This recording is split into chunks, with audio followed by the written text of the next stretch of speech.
Selamat malam kepada seluruh pemirsa HCBN dimanapun Anda berada dan seluruh pemirsa AWR. Pada malam yang indah ini kami kembali untuk mempelajari firman Tuhan dalam acara Belajar Firman. Kita tetap ditemani oleh Pendeta Samuel Simorangkir dan tetap menyiarkan dari gedung MT Haryono, Gedung Pertemuan Advent di Jakarta. Sebelum kita mulai pelajaran firman Tuhan pada malam hari ini, tentunya kita kembali mengundang Roh Kudus melalui doa. Mari kita sama-sama berdoa. Tuhan yang bertata dalam kerajaan surga, sekali lagi kami mengucap syukur atas kebaikan Tuhan di dalam segala aktivitas kami. Engkau selalu menyertai kami dan Engkau memberikan banyak berkat di dalam kehidupan kami. Tapi Tuhan, kami butuh berkat melalui firman-Mu pada malam hari ini. Hadirlah bersama-sama dengan kami. Kiranya apa yang kami pelajari Engkau dapat terangkan, karena hanya Engkau sendiri yang dapat menerangkan mengenai firman-Mu. Bantu kami mengerti Tuhan, terlebih dapat kami aplikasikan di dalam kehidupan kami. Terima kasih, ampuni segala dosa dan kesalahan kami. Di dalam anak-Mu Tuhan Yesus Kristus kami berdoa dan mengucap syukur. Amin. Pada malam hari ini belajar firman kita adalah mengenai bagaimana setan itu bisa mempengaruhi kita dalam mengambil keputusan. Ya. Sering kita bertanya, apakah setan bisa membaca pemikiran kita? Menurut Pak Pendeta, kira-kira apakah setan bisa membaca pikiran kita? Wow. Mudah-mudahan nggak bisa ya. Mudah-mudahan. Okay. Shalom pemirsa. Shalom. Ketemu lagi. Ya, kalau kita lihat kepastiannya di Alkitab, waktu Nebukadnezar. Gimana tuh Pak Pendeta? Kita lihat dalam Daniel 2 ayat 26 dan 27. Para pemirsa juga yang mempunyai Alkitab, mari kita sama-sama membuka. Bagaimana, apakah benar setan tidak bisa membaca pemikiran manusia? Daniel 2 ayat 26 dan 27. Oke, saya coba bacain ya. Daniel 2 ayat 26 dan 27. Ini cerita ketika Nebukadnezar bermimpi di dalam pemikiran dia. Betul. Ya. Kemudian di situ dikatakan ayat 26, bertanyalah raja kepada Daniel yang namanya Belsasar. Sanggupkah engkau memberitahukan kepadaku mimpi yang telah kulihat itu dengan maknanya juga? Kemudian Daniel menjawab, katanya kepada raja, rahasia yang ditanyakan tuanku raja tidaklah dapat diberitahukan kepada raja oleh orang bijaksana, ahli jampi, orang berilmu, atau ahli nujum. Jadi ini yang mana mereka kan bergantung kepada setan ini. Betul. Kan? Minta pendapat dari setan. Jadi setan pun tidak bisa mengetahui apa yang ada dalam pikiran kita. Amen. Inilah bukti Alkitab bahwasanya setan tidak tahu apa yang kita pikirkan. Hati-hati, jangan ungkapkan. Kalau kita ungkapkan, dia akan tahu. Tapi kalau dalam hati dia tidak tahu. Ya. Kalau begitu, kita lanjutin mungkin di ayat 29. Nah, di situ dikatakan, sedang tuanku ada di tempat tidur, ya tuanku raja, timbullah pada tuanku pikiran-pikiran tentang apa yang akan terjadi kemudian hari. Ya. Tetapi artinya, Daniel bisa kasih tahu di situ. Bisa kasih tahu ya. Bisa, tapi dari siapa? Dari siapa? Ayat selanjutnya kan dikatakan. Mungkin ayat 28 ini. Ayat 28. Tetapi di surga ada Allah. Ada Allah. Haleluya. Ya. Yang menyingkapkan rahasia-rahasia, ia telah memberitahukan kepada tuanku Raja Nebukadnezar apa yang akan terjadi pada hari-hari yang akan datang. Setan tidak tahu isi hati manusia. Allah tahu, bukan hanya isi hati manusia, tapi dia justru tahu juga tentang apa yang terjadi di masa yang akan datang. Amin. Jadi sebenarnya nggak ada yang harus kita khawatirkan mengenai masa yang akan datang. Oh iya, jelas. Ngapain kita pergi ke ahli nujum, ya kan? Walaupun saat ini banyak orang pergi ke peramal. Itulah salah. Dan coba kita lihat kesaksian Daud, ya. Allah yang tahu isi hati kita. Mazmur 139 ayat 23. Kita buka Mazmur. Daud pun sudah memberitahukannya juga ya terlebih dahulu. Iya, dia tahu betul. 139 ayat 13 ya. Ayat 23. 23 ya, betul.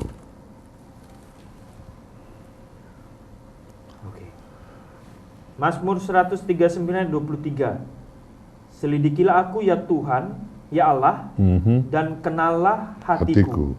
Dan Ujilah aku dan kenallah pikiran-pikiranku. Wow, luar biasa. Karena Daud tahu Allah bisa mengetahui isi hatinya. Dan ini luar biasa Daud ini. Dia berani katakan, selidiki aku. Biasanya kan kita sembunyi kan karena melakukan. Tapi ini Daud, walaupun dia bukan manusia sempurna, dia katakan, selidiki aku dan kenalnya. Allah bisa mengetahui isi hati kita, isi pikiran kita. Tapi setan tidak mampu. Amin. Jadi sebenarnya harusnya kita itu selalu takut dan hormat kepada Allah. Ya, karena nggak ada yang bisa kita sembunyi, tapi kita kadang merasa ya melakukan mungkin di dosa-dosa kesayangan itu tanpa merasa takut, karena dia pikir nggak ada orang yang melihat. Ya. Padahal ternyata ada Allah yang bisa melihat di sini. Belum kita buat aja, baru ingin aja sudah tahu Allah. Oke. Iya. Pemirsa, terima kasih tadi penjelasan dari Pak Pendeta Simorangkir ya, melalui ayat yang tadi baru saja dibaca, Mazmur 139 ayat 23. Tuhan itu mengetahui hati dan pikiran kita. Baru saja mau direncanakan, dia sudah mengetahui apa yang akan dilakukan. Dan dalam minggu ini kita sedang adakan KKR di salah satu perguruan Advent Jakarta, Keramat Pulo, yang mana temanya adalah ikut Tuhan, stop mengikuti isi hati kita. Dan di sana dibahas sebenarnya ya, salah satunya Anda juga pembicara dengan saya ya, bahwasanya semua yang kita pikirkan itu direkam. Direkam. Di samping dari pikiran, bukti untuk pengadilan Allah, ada 3 buku kan dicatat di surga, tapi ada bukti dalam pikiran kita direkam, yang mana nanti satu kali kelak itu diungkapkan kembali, kita saja yang lupa, akan inilah kesalahan-kesalahan yang kita pernah lakukan. Jadi Tuhan tahu itu. Wow, hati-hati. Kita juga mohon doanya para pemirsa. Benar yang tadi disampaikan oleh Pak Pendeta Simorangkir, sepanjang 1 minggu ini kami sedang mengadakan minggu sembahyang. Kami butuh doa-doa dari para pemirsa untuk menguatkan kami, sehingga apa yang kami sampaikan itu biarkanlah hanya sesuai dengan rencana Tuhan dan firman-Nya. Amin. Iya. Tapi memang benar, sepanjang 1 minggu ini waktu kita bahas, setan juga bekerja keras. Oh jelas, ya, jelas. Setan bekerja keras, bagaimana bisa mempengaruhi pikiran? Dia nggak bisa baca. Nggak bisa baca. Tapi bisa mempengaruhi pikiran ternyata. Ternyata, luar biasa. Mempengaruhi pikiran. Kita akan putarkan, ya. Kita akan coba putarkan ya, sebuah film. Sebelum diputarkan saya akan kasih tahu, film ini menceritakan ada 2 orang ahli dalam membuat iklan nih Pak Pendeta. Ya. Jadi dia ahli membuat iklan, ya iklan-iklan advertiser di sebuah perusahaan-perusahaan besar. Karena kalau produknya mau laku, harus dipanggil seorang konsultan sehingga iklannya itu bisa mempengaruhi seseorang untuk membeli. Jadi menyukai produknya. Ya, bonafit ya, menyukai dan laku produknya. Nah akhirnya orang ini diundang, disuruh buat mengenai iklannya, tetapi ternyata ada seseorang yang sudah bisa membaca, ya, membaca kesannya, ya, kesannya membaca, ya, kesannya membaca isi pikirannya karena ternyata hasilnya sama persis. Tetapi nanti kita bisa dilihat di situ. Dan saya sudah lihat ini. Oh, iya. Jadi dia bisa prediksi bakal inilah yang akan kau buat. Sama persis malah. Sama persis. Iya. Dan situ nanti kita akan lihat sebenarnya bukan orang itu bisa membaca pikirannya. Bukan, tapi dia kondisikan. Dia kondisikan. Nah, supaya orang ini akhirnya akan menggambar seperti itu. Nah, seperti itulah setan tidak mengetahui hati kita, pikiran kita, tapi dia bisa kondisikan kita seperti apa yang dia mau. Wah, luar biasa. Kondisikan seperti apa yang dia mau kita lakukan. Iya. Coba kita lihat putaran cuplikannya. Aduh, luar biasa. Jadi memang dikondisikan. Jadi mungkin pelajaran yang bisa kita ambil adalah kita ini hati-hati sama strategi setan. Tanpa sadar, pelan-pelan tapi pasti ada hal-hal yang kita lihat, kita baca, kita bicarakan sedikit-sedikit. Betul. Tidak kelihatan salah, tidak kelihatan berbahaya, tapi satu kali kelak akhirnya kita dikondisikan kepada sesuatu yang tidak sensitif lagi terhadap keinginan Tuhan. Jadi sebenarnya Pak Pendeta mungkin sama seperti apa yang kita lihat sekarang ini, berapa jam waktu kita gunakan misalnya untuk hal-hal yang nggak menonton membangun kerohanian, ya, film-film kekerasan, sehingga semua orang sepertinya sudah terbiasa terhadap untuk kekerasan, nonton sinetron-sinetron yang bergosip. Akhirnya bukannya memberikan gospel, kabar keselamatan, tapi gosip. Karena semua sinetron isinya gosip. Tuh. Ya, isinya gosip. Lebih banyak mendengarkan lagu-lagu yang nggak membangun kerohanian, lagu-lagu sekular dunia. Ya. Jadi musik, penglihatan, semuanya mempengaruhi. Apa yang kita lihat dari media televisi, saya ingat kemarin kalian berikan kesaksian kan, sekarang ini manusia akhirnya sikapnya hanya melihat. Betul. Ada kejadian orang dipukulin, kita hanya melihat. Betul, hanya melihat. Kenapa? Karena dari kecil kita sudah lihat film kartun Tom and Jerry. Betul. Mukulinnya. Biasa. Udah biasa dipukulin. Ya kita juga akhirnya melihat ada orang biasa dipukulin. Betul.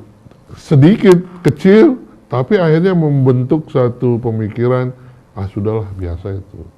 Saya mau tambahin, ini dari Roh Nubuat, ya, dari Kutipan buku Nyonya Para White, Nabi ya. dan Bapa, ya, dari buku Para Nabi dan Bapa, mengenai sejarah kejatuhan bab 3. Kalau punya buku Para Nabi dan Bapa bab 3, judulnya adalah Penggodaan dan Kejatuhan. Jadi terima kasih, tanpa diberitahukan terlebih dahulu, ternyata Pak Pendeta sudah mengangkat cerita Adam dan Hawa. Ya, di sini dikatakan sebagaimana halnya malaikat-malaikat, katanya penghuni Eden pun ditempatkan dalam masa pencobaan. Ya.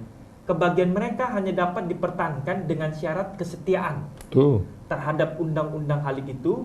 Mereka dapat menurut dan hidup atau melanggar dan binasa. Ya. Tapi di sini yang menarik yang kita mau bahas adalah tadi pembahasan mengenai bagaimana kejadian sebelum Hawa itu akhirnya terpengaruhi. Ya.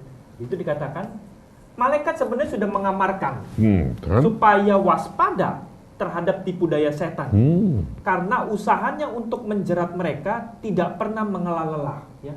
Setan ini nggak pernah mengenal lelah untuk bisa menjerat manusia jatuh terhadap yang namanya jeratnya. Selagi mereka taat kepada Allah, si jahat itu tidak dapat membinasakan mereka. Karena bila perlu setiap malaikat di surga akan disuruh untuk menolong setiap manusia. Jikalau mereka tetap menolak bujukannya yang pertama, ya, mereka akan selamat sama seperti pesuruh-pesuruh surga itu. Tetapi sekali saja mereka menyerah kepada godaan itu, keadaan mereka akan menjadi begitu merosot, sehingga di dalam diri mereka sendiri mereka tidak mempunyai kuasa atau kesanggupan untuk menentang setan tersebut. Ini dikatakan lagi, dilanjutnya, agar supaya dapat melaksanakan pekerjaannya tanpa kelihatan, setan telah menggunakan ular sebagai alatnya, suatu alat yang tersembunyi yang telah disesuaikan dengan usaha penipuannya. Pada waktu itu, ular adalah salah seekor makhluk yang paling cerdik dan paling indah di bumi ini. Ya. Kemudian dilanjutkan lagi. Dengan tidak mengindahkan amaran-amaran malaikat, segera ia mendapati dirinya sedang melihat pohon yang dilarang itu dengan perasaan ingin tahu bercampur dengan rasa kekagumannya. Buahnya memang indah sekali. Dan ia bertanya-tanya dalam dirinya mengapa Tuhan telah menanam buah ini dari mereka. Kemudian di situ dikatakan, sekarang adalah kesempatan untuk si penggoda itu seakan-akan mengetahui apa yang sedang dipikirkan oleh Hawa. Ya.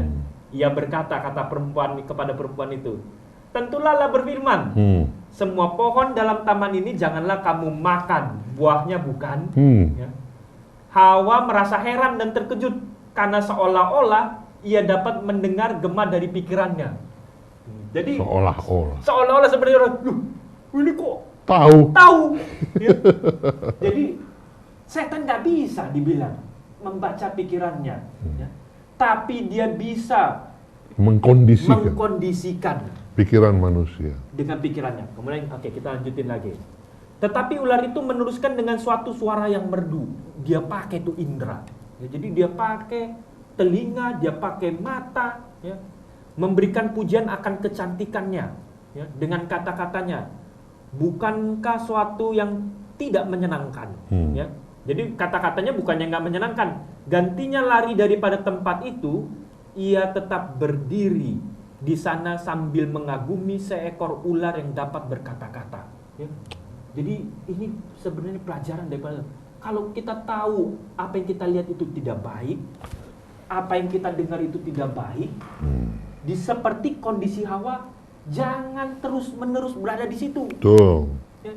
Di situ dikatakan Hawa mau aja diajak yang namanya bercakap-cakap, bukannya lari, segera lari ke Adam, tapi dia mana tetap berada di situ. Terpana. Ya, terpana. Kalau saja ia telah disapa oleh suatu makhluk seperti malaikat-malaikat, tentu rasa takutnya akan bangkit. Jadi kalau berupa malaikat, takut. Dia ganti caranya yang cerdik, pakai yang namanya ular. Tetapi ia tidak pernah memikirkan bahwa ular yang indah itu dapat dijadikan sebagai suatu alat musuh yang sudah jatuh ke dalam dosa. Jadi ini pelajaran juga buat kita. Ya. Pertama, kenali firman Tuhan. Amin. Kedua, segala sesuatu yang aneh, yang di luar dari firman Tuhan, lari. Betul. Kan belum pernah malaikat katakan, Tuhan katakan, ada ular yang berbicara. Betul. Iya kan? Betul. Begitu bicara, ngapain dipelototin? Ini aneh nih, lebih bagus saya pergi. Nah, kalau tidak, segala yang aneh-aneh membangkitkan ingin tahu kita. Padahal itu sebenarnya hal yang dibuat setan untuk mengkondisikan kita. Supaya sesuai dengan apa yang dia mau. Akhirnya kita jauh dari rencana Tuhan. Mungkin kita harus aplikasikan. Kan ini kita lagi tunggu SMS ya. Betul, kita aplikasikan. Saya makanya tadi jadi teringat seperti yang dibacakan tadi. Setan itu dari mulanya saja sudah licik. Katanya kalau dalam bentuk malaikat tentu si Hawa ini takut. Ini dia yang diusir itu. Jadi pakai binatang yang sangat lucu. Paling paling indah katanya. Indah. Paling Makanya indah. saya jadi ingat tadi waktu Pak Pendeta mengatakan setan bekerja anak-anak kita melalui kartun. Ya. Yang lucu. Ibu kasih film kartun. Tenang aku menunggu panggilanmu Tuhan, kemana Engkau suruh, kesana ku jalan. Hiduplah dalam aku, ya Yesus Rajaku, dan biar kehendakmu jadi dalam aku. Amin. Ya, itu dikatakan kemana saja engkau suruh. Sebelum kita berdoa, ini mungkin ada satu lagi. Kami mohon doa Pak Pendeta, katanya Shalom, selamat malam Pak Pendeta. Shalom. Kami mohon doa untuk rencana KKR tanggal 21 sampai tanggal 27 April di Ketunggau Hilir, Kabupaten Sintang, Kalimantan Barat. Shalom, selamat malam. Ya. Sintang Barat ya? Ya, Sintang, Kalimantan Barat. Dia bilang, mari menginjil. Yesus pasti datang segera. Ya. Yesus pasti datang segera. Mari menginjil. Jangan lupa, kita mulai tahun ini kalimat menginjil kita rubah menjadi kepedulian. Oh, kepedulian. Iya. Gimana tuh Pak slogannya? Mungkin belum sampai ke sana Pak. Oh, nah itu namanya Win Wellness. Oh, Win Wellness. Hidup sehat, umur panjang, hidup bahagia, dan hidup kekal. Amin. Iya. Jadi kenapa kita buat program baru? Karena cenderung penginjilan fokusnya adalah mendapat jiwa baru, habis itu cari jiwa yang lain. Sementara dalam kepedulian, peduli terhadap jiwa supaya ditangkap menjadi baru oleh Yesus Kristus, kemudian kita peduli akan jiwanya selanjutnya. Jadi kata peduli itu tidak stop. Tidak stop. Pada waktu sudah dibaptis. Iya. Karena sejauh ini kesannya hanya mau kejar dibaptis. Iya, tidak. Iya. Padahal Allah kita adalah Allah yang peduli. Iya. Sama jadi orang berdosa aja dia peduli. Betul. Kalau sebelum ini kalimat penginjilan itu dibaptis, diharapkan itu dipelihara melalui UKSS. Kelompok-kelompok pelajaran sekolah sahabat ya kan. Tapi kan prakteknya UKSS ini jam setengah 9, jam 9, jam setengah 10 orang masih belum terlambat. Akhirnya kepedulian terhadap sesama kurang. Tapi mulai saat ini kita harapkan selain di UKSS dipelihara jiwa baru, orang yang memenangkan jiwa itu harus peduli terhadap jiwa baru. Jadi namanya care group, kepedulian, kelompok peduli. Tapi tadi juga yang Pak Pendeta bilang, jangan terlambat, kalau masuk kantor saja nggak ada yang terlambat. Masa ke gereja terlambat? Masa ke gereja terlambat, itu nanti jadi roh-roh asing juga. Tapi jangan lupa jerat setan. Jerat setan. Dikondisikan kita supaya terlambat ke gereja. Karena 6 hari bekerja udah capek ya, maunya jadi terlambat. Padahal kalau ke kantor nggak berani dia terlambat. Iya. Jadi di Kalimantan Barat, Sintang ya. Namanya dari Roinda. Roinda ya. Selamat malam Roinda, kita akan doakan. Amin. Oke, kalau begitu kita akan satu dalam doa dan doa tutup akan dibawakan oleh Bapak Pendeta Samuel Simanjuntak. Mari kita berdoa. Bapa di surga, Allah yang baik. Terima kasih karena pada malam ini kami hamba-hamba Tuhan bersama pemirsa di Nusantara menyaksikan akan program ini. Engkau telah berbicara melalui lidah dan bibir kami. Dan biarlah segala sesuatu yang disaksikan dan didengar mendapat tempat di hati pemirsa. Melalui kuasa Roh Kudus-Mu, Engkau meteraikan. Sehingga kami betul-betul mau menjaga hati dan pikiran kami. Agar tidak terjerumus dalam dosa oleh karena setan mengkondisikan kami untuk mengikuti kemauannya. Kami bersyukur Tuhan karena setan tidak tahu isi hati pikiran kami. Dan kami bersyukur Allah mengetahui isi hati kami. Sebagaimana pemazmur katakan, selidikilah hatiku dan kenallah hatiku Tuhan. Itulah merupakan doa kami dan doa seluruh pemirsa. Karena Tuhan tahu kerinduan kami, Tuhan tahu kelemahan kami, Tuhan tahu kekuatan kami dan kekurangan kami. Jika ada dosa kesalahan kami, ampuni Tuhan. Biarlah firman-Mu dan beberapa nasihat yang sudah disampaikan, itu menjadi berkat bagi seluruh pemirsa dan juga kami. Nama Tuhan ditinggikan. Bapa, saat ini kami membawakan beberapa pokok doa. Kami berdoa ya Tuhan, kiranya tangan-Mu yang kudus memberkati Bapak Gumilar Abdul Latif di dalam pekerjaannya saat ini dalam pemerintahan. Berikan kepadanya hikmat kebijaksanaan surga. Biarlah malaikat kudus menolong dia, berikan kesehatan, berkati keluarganya, dan bangkitkan orang-orang untuk menolong akan usaha pekerjaannya, sehingga dia boleh menjadi garam dan terang. Pengaruh-pengaruh yang dia dapat datangnya dari surga, dan dia boleh menjadi berkat bagi pekerjaan Tuhan dan juga memajukan pemerintahan dengan baik.